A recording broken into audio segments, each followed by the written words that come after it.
Okay. Steph Sabra, other stuff to discuss here today. This is a story that I wanted to get into, and that's the Paramount story here of Paramount has now Top Gun 3, Star Trek, World War Z. There's plans for all of these movies, to which the movie audience says, no shit.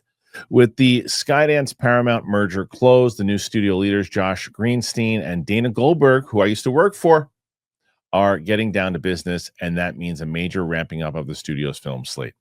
At a press event in Los Angeles this afternoon, Paramount's new CEO, David Ellison, says the priority is to restore Paramount as the number one studio for filmmakers and talent in the world. That includes to strategically scale the amount of content for our streaming service as well as studios. In recent years, the cash-hampered studio has pumped out around 11 to 14 films annually. Now, cash-rich Skydance is on board, which will immediately be bumped to 15 with the aim of hitting 20 in the near future. Deadline reports that the plan is for the new Paramount to bet big on tentpoles. One priority is the new Star Trek films, with Goldberg saying Star Trek is a priority across the company. The plan will be to look to the franchise holistically, meaning a likely stronger integration between its film and TV elements, with Goldberg adding, we're going to make sure those conversations are happening together so that we can do what's best for the brand as a whole.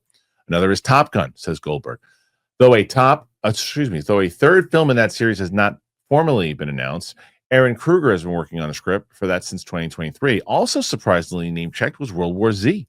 Transformers is also very much alive with separate scripts in development, including one with Michael Bay attached. Those scripts are being reviewed by the top brass soon.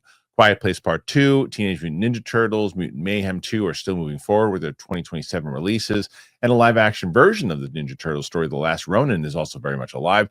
The first two will join Sonic the Hedgehog 4, Angry Birds Movie 3, and Children of Blood and Bone, all slated for 2027. The Olympics film, Winter Games, the Ferris Bueller spinoff, Sam and Victor's Day Off, the comedy What Kids Want, the Matthew McConaughey-led adaptation of the Mike Hammer books, the Lee Isaac Chung-directed The Traveler, the Brandon Sklenar-led The Rescue, and an untitled David Corenswet film are still moving forward as well.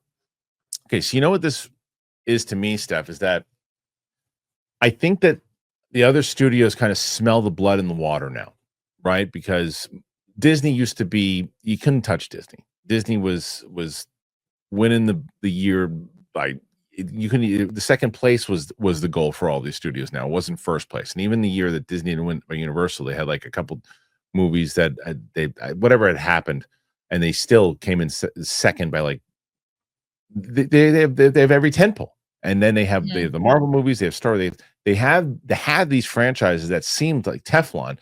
But this year has proven that is not the case. And Warner Brothers has made a heavy push this year. And then they have DC that they're trying to get going, and these other things. They had Sinners that hit. They have all these movies that are hitting. So now you get Paramount, who wants to get back into the game, and they have Skydance money. This is what they have. They have Transformers. So, of course, you work with those. You looked at what happened with Transformers 1, and they made a push, and that, to me, that's probably the best Transformers movie. That next to the '86 movie is probably the best one. And yet it ate doo-doo on in the box office. So the question is going to be now, can Paramount step up with Top Gun and these other ones? I can't tell if you're frozen or really just stuck in thought. Frozen. Yeah. Look at you. Just staring. You thinking about me? I think you is. I think you're thinking about me. Look at me. Here I am. Don't be sad. You got to be happy when I'm talking to you. Look, I took my glasses off. With your pink ears. I know you did that for me. You got your pink ears for me. And I see them. You know what happens with your glasses? Oh, I'm dead. Oh, you stole my heart, lady. You just stole my heart. Now you're frozen in time. Speak to me. Speak to me. Come on. Don't leave me here. Fine, I'll turn my back on you too. Yeah, I'm just gonna. I can't do it. I can't do it. You're too lovely. But you're frozen, and you're not saying shit. Now I gotta. Am I back? You're back. How you doing? I don't know what happened. Oh, Okay. But Well, I'm back. I didn't Thank say you. anything too incriminating. Okay. He's Thank gone. you.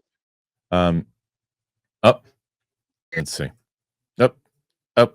Stop it, Luke. There she is. There we go. Perfect. Okay. Well, we're back now. So how much of that did you hear? I heard the whole article, basically. Okay, you heard the article. Okay. Yeah. So essentially what I said was that Warner Brothers had Minecraft, they had Sinners, they had all this stuff, and Warner Brothers made that big push. And then what I said at the end was that the other studios kind of smell the blood in the water, right now, because Disney used to be the top dog. Marvel's not Teflon anymore. Star Wars isn't Teflon anymore. Warner Brothers making this push, and now Paramount with Skydance money, they're trying to get into the game. So you hear this. What do you think in general about this article? I'm going to tell you guys then, and I'm excited to tell you guys.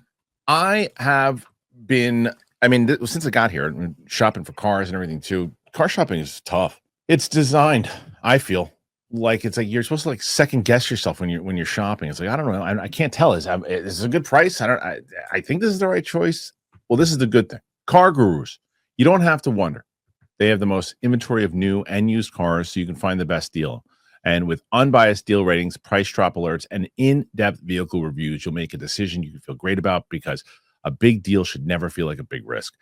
It is solid, and I think you're going to dig it, because what CarGurus is going to do, it's going to connect you with trusted dealerships when you're ready, and it ensures a transparent and hassle-free buying process. It gives you the control to shop how you want to shop, with the tools, information, and data-driven deals that you need. It's no wonder that SimilarWeb estimated traffic data shows CarGurus is the #1 most visited car shop site. So you can buy or sell your car today with CarGurus at CarGurus.com. You got to go to CarGurus.com. Make sure that your big deal is the best deal. That is CarGurus.com. Yeah, it makes sense. I feel like Paramount is kind of not one of the most populars, but they do have a lot of properties. I was excited to see some of the TMNT stuff. I was a longtime fan of that growing up. I think there's like a lot of cool things to explore. Like there was a time when those were like the best-selling toys on the market, so I think that's a cool franchise to explore for sure. But I think that it makes sense. Like they have to each company, each of these platforms has to kind of really push out their best stuff with a higher effort, and I feel like Paramount Plus is like kind of an underdog in some sense. Yeah, and they have, like they had that movie with Sklenar, which makes sense because of the deal they had with him at Paramount Plus, and business with him. They're going to do a potential David Corenswet movie. They need to build some new IPs on it. The Star Trek thing always makes me go, okay, well, I get trying to build off of it. The question is, can you really do what that first J.J. Abrams movie did? Now, I know Star Trek fans in general are not going to be happy with me saying this, but like Star Trek in general has their core audience, and they'll be with them, they'll go see everything, even if they don't like it. They'll go and they'll check it out, and they will support it. They want it to be like they remember. What that first J.J. Abrams Star Trek did is it brought it more into the mainstream and made it more than just the niche audience. It brought it a little bit more worldwide. The second one, I think people dug it, or maybe not the one with Khan. I can't remember people like that, but it still did decent. The third one to me was the most Star Trek out of the three of them. I like that movie, unlike a lot of other people, but if they're going to combine everything together with the TV shows and everything else moving forward, can they get the mainstream audience back on board? What do you think? Um, yeah, I'll be curious because I've never really been sucked into it.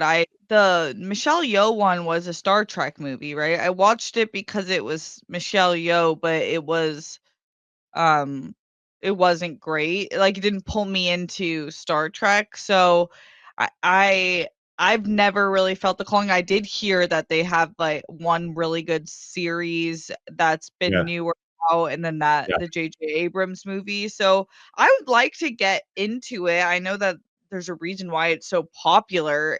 I guess it's like makes sense to try and make it popular with a newer audience or a younger audience as well, but I'm curious how they do it. I'll yeah. check it out. Right. They've got to make it to where if they're going to, go and try to make it one of their tentpole franchises, they've got to get everybody on board with it. Now, I don't know if they're going to bring Chris Pine back or they're going to bring Quinto back. I don't know. They're going to start all over again. Who knows? But then the Top Gun thing to me is interesting because you look at what they did with Top Gun. People have to remember, though, that movie was shot a long time ago, Top Gun 2.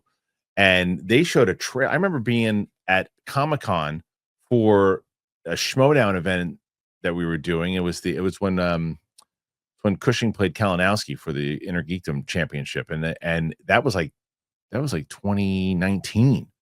And when they had that, they debuted the trailer at Comic-Con, and then the movie came out. The movie came out what 3 or 4 years later.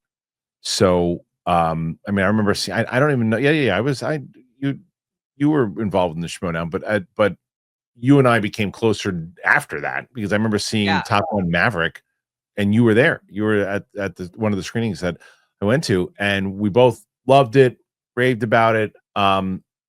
It makes sense that they would do another one. I don't feel like that Tom Cruise would do another one if he didn't feel like he could tell another story. I think that they're probably going to wind. If this one does well, they're probably going to do a Top Gun TV show and other things too. Now, is that too much? Can they do it without Cruise? Not the third movie, but a continuation of the saga. What do you feel? Should they leave well enough alone? What do you think? Yeah, I don't know. I do trust Tom Cruise. I feel like he doesn't really miss. Like everything is pretty much quality that he's a part of. It just depends like how big it hits. And obviously Top Gun Maverick was incredible. It came out at the perfect time. Miles Teller was a great co-lead in that story. The story itself was really great. I trust that the next story would be good, but I just am like, what is that story gonna be? Right. And I wouldn't want it like super diluted. I don't know if I would be interested in a show. To me, it's like Top Gun. I don't know, that theatrical experience is it's like a top 10 for me. It was like everyone was just so jazzed to be there, and then it just delivered on all aspects, like the sound, the visuals. So I don't know how I would feel about a show version of it, but I never really count Tom Cruise out if he's a part of it. I feel like he wouldn't be involved in. Well, he would be a producer, but he wouldn't be involved in his TV show. I don't think I don't know if we're ever going to see Tom Cruise on a TV. On TV, yeah. I think he's got that old school kind of mentality. He's like, I'm a movie star, and it's like, but we'll see. Nonetheless, I think they should be going after Top Gun 3. I think it'll do. Yeah, that very makes well. sense. Totally. And World War Z is interesting as well because they were supposed to do them. People don't remember World War Z. That movie is one of the few movies that had all this talk about how much of a disaster it was behind the scenes and that it was going to be this big, huge bomb. And it wound up making money and doing pretty well and people digging it. And it was so long ago. It was the Brad Pitt one, right? Yeah, I think I want to tell you that movie came out in like, was it like 2010? I can't. Someone will tell me in the comments. But I feel it was something like that. I liked it. Yeah, I want to do 2013. I want to do a reaction to it because I've only seen it in the theater that one time. And it was like a different ending and other things that happened with it also. Oh yeah. So yeah, let's and that's the beauty of that kind of thing is you don't have to do this. Well, Brad Pitt's older now. Is 12 years older. Who cares? So he survived in that world. Where is that world 12 years later or 15 years later, I guess by the time that movie comes out. So I'm excited to see what they do with that. And I think, but it's, people are gonna go, here he goes again. This World War Z, because it's been so long and the landscape's so different, you got to make that movie for like $80 or $90 million. That's it. You can't go higher than that. Yeah. So what do you guys make of all the changes that Paramount's going to do? They've got to make some moves. Are these the right moves? Put your thoughts in there. What are you most excited to see out of all? Transformers is the other one. I really wished Transformers 1 would have been more of a hit. We're not going to see a Transformers 1 Part 2 or whatever, Transformers 2. We're not going to see it. I'm bummed. But I hope that they actually tell stories like that going forward with Transformers. But Michael Bay coming back doesn't give me much hope on that. So we'll see. G.I. Joe and other things they didn't even mention. So put your thoughts in there. Let me know what you think.